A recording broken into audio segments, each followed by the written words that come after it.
guys! So today we're going to be talking about choir problems. We are both in two choirs. One was all girls choir and the other was SATB.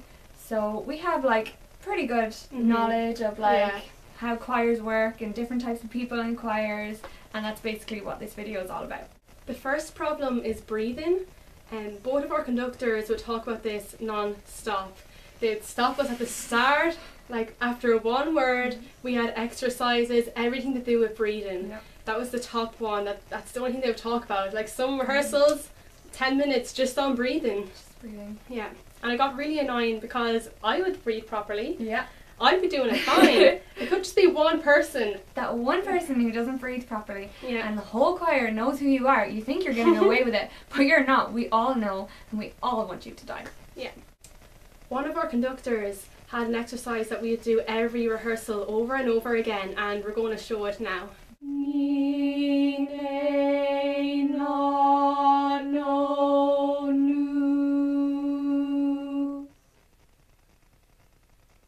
Ni, ne, no, no, nu. Ha ha ha ha ha ha ha ha ha ha ha.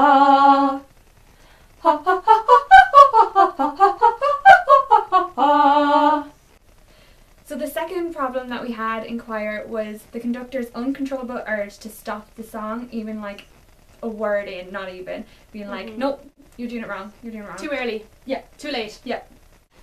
Okay, so I want you to sing the song from top to bottom, and I promise I won't interrupt you. Just sing. Just go ahead, sing. Mr. No. Stop. Okay. You were late.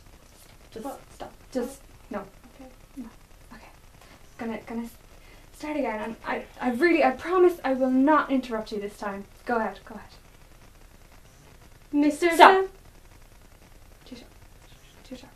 So that's also related to breathing, and they'd be always like, "Oh, you should be able to stagger through this. You're Stagger for 16 measures. Yeah. That's fine. Who yeah, cares? you can do this. Who cares if you faint on stage? It'll add drama to the piece." I fainted before. And our conductor didn't even notice until he didn't even notice at the end of the song. We had to be like, Yeah, because he's like, Katie. altos, why'd you stop singing all of a sudden? Katie fainted. Yeah.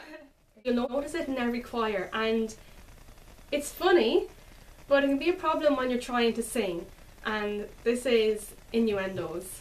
It happens all the time. The most common one is reach for the D. Yeah, anybody knows that. You don't have to be Yeah. in a choir for reach the D, but like when you have your 40-something-year-old choir teacher screaming at you, "Reach for the D!"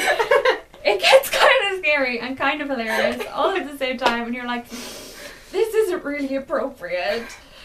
And he doesn't understand either. No. And there's only a few people who will laugh as well. Yeah, and there's so many times that ridiculous innuendos have been said.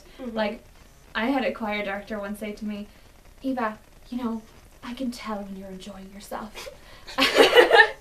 I'm like, I love the choir director who said it to me, but I couldn't help but feeling a little creeped out.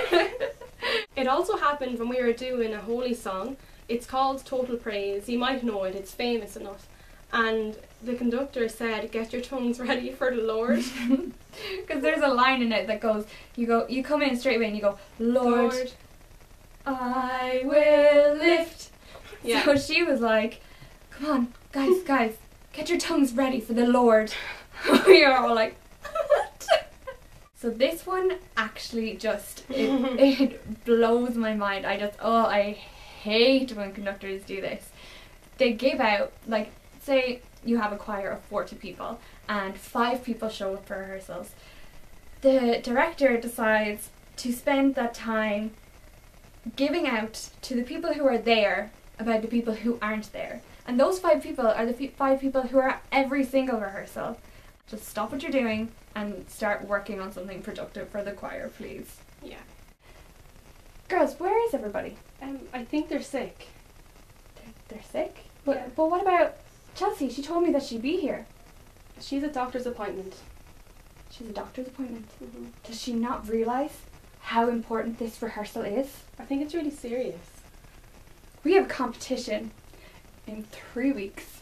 She should be here. They all should be here. This is just This is just unacceptable. I mean, like, honestly, do they even take this seriously? Other teams, they can work without their goalie or their star player, but we are an instrument. If you take one string out of a violin, it's not a violin anymore. If you take one person out of a choir, it's not the same choir.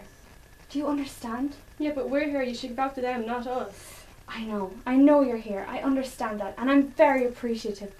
But honestly, you know, it hurts me. It actually hurts me when people don't show up. Like, do you understand? Do you really? Yeah. I don't know if you're getting it.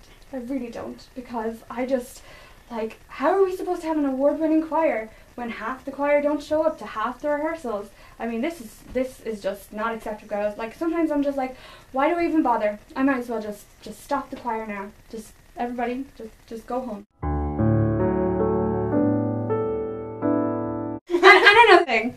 And another thing.